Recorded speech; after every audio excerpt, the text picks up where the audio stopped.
Ha, ha, ha, ha.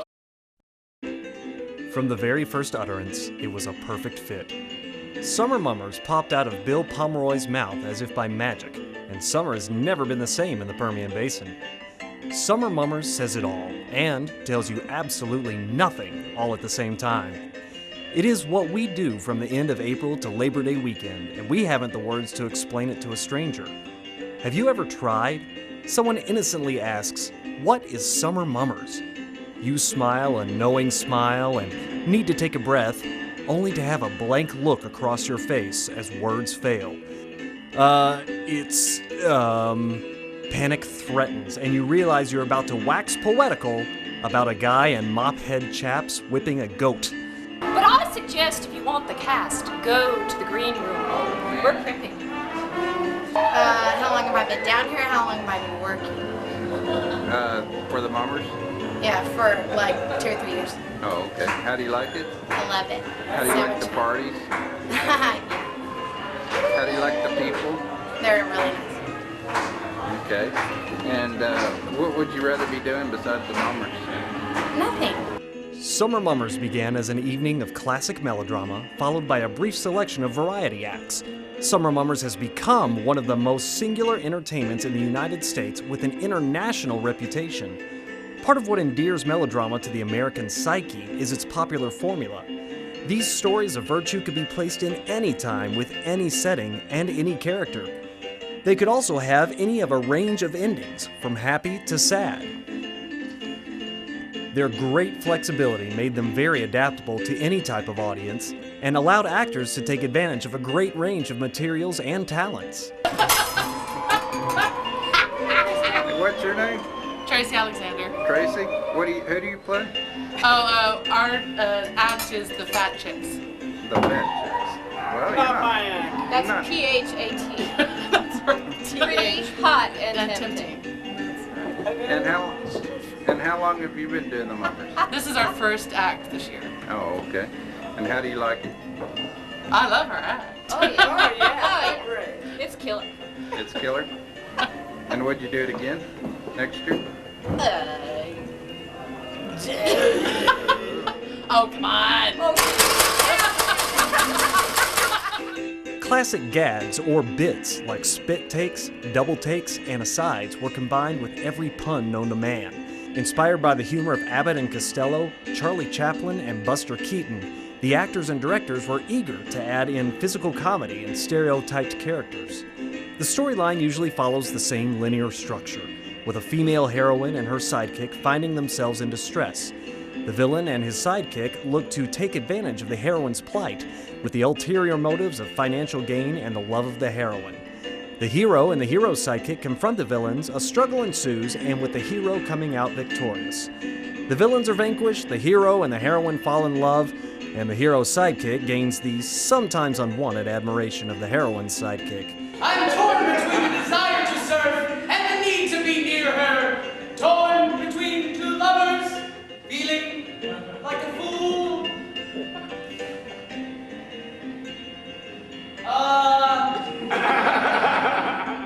The Moviola relies on sight gags, as well as occasional cameos from local newscasters, politicians, and business owners. There are more than a few Midlanders who have been surprised at the sight of a man rolling along the street in a bathtub while reading a newspaper. Other storylines have involved great struggles between the villain and a ragged lion, the villain and two little old ladies, the villain and, well, you get the idea. In keeping with the vaudeville style of Summer Mummers, the Moviola is shot entirely in black and white.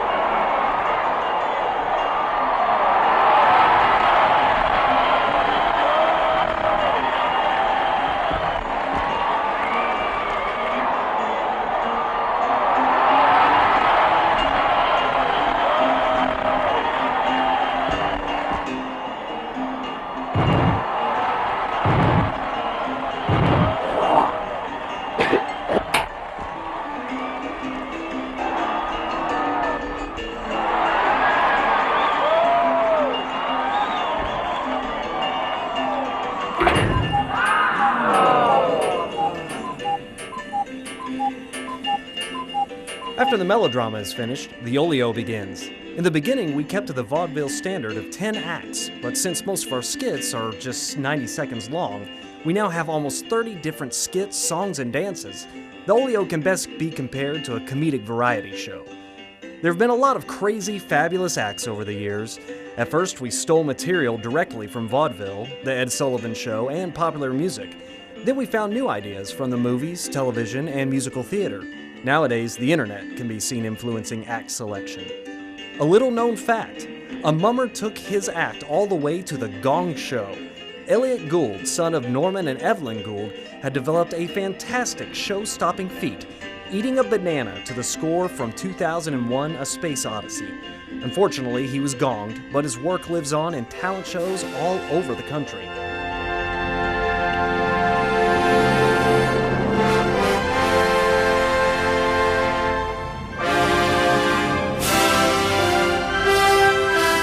Another favorite activity for patrons is the chance to throw popcorn.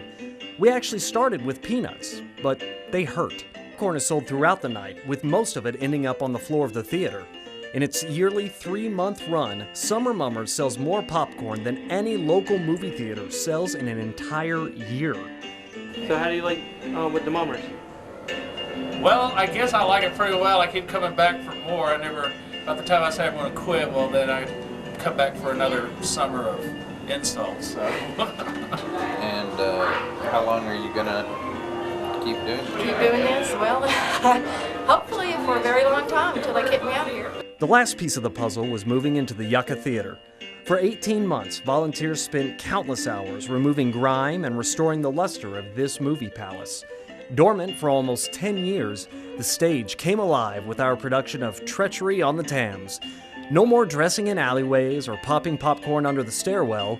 No more squeezing onto the stage or sneaking in more patrons than the fire marshal desired. We have a proper space to call home. There have been hundreds, if not thousands, of volunteers who can call themselves mummers. And there have been hundreds of thousands of patrons who have been enthralled by our unique entertainment. But we are all still a little bit in awe.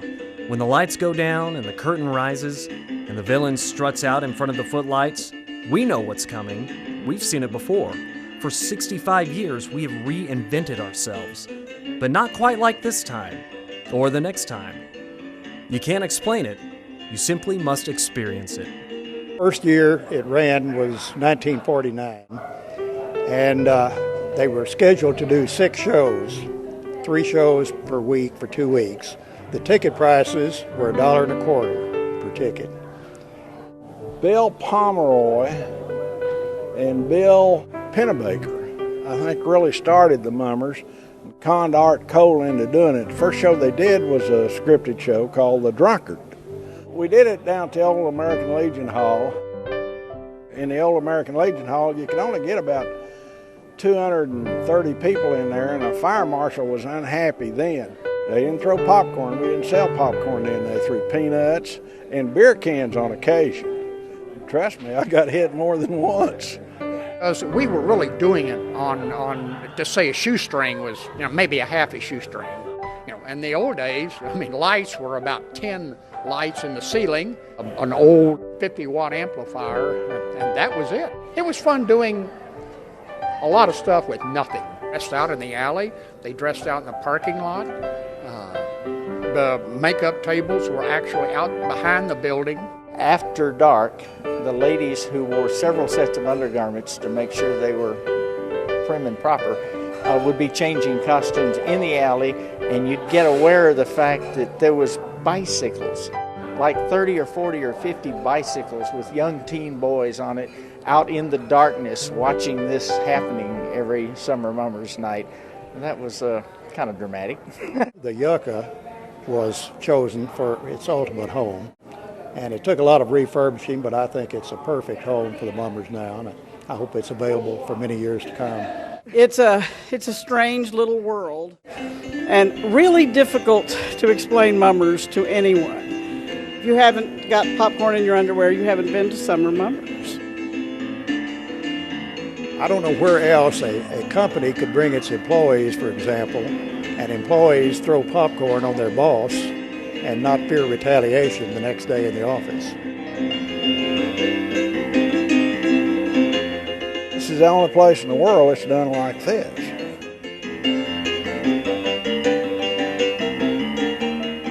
You got to admit, there's nothing like the MuMmers. There's no, it just doesn't exist anywhere else.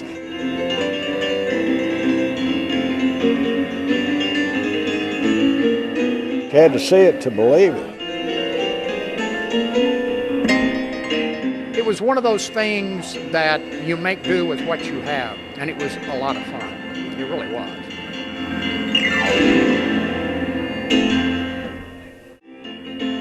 And no Moviola is complete without a few stunning stunts.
most talked about is always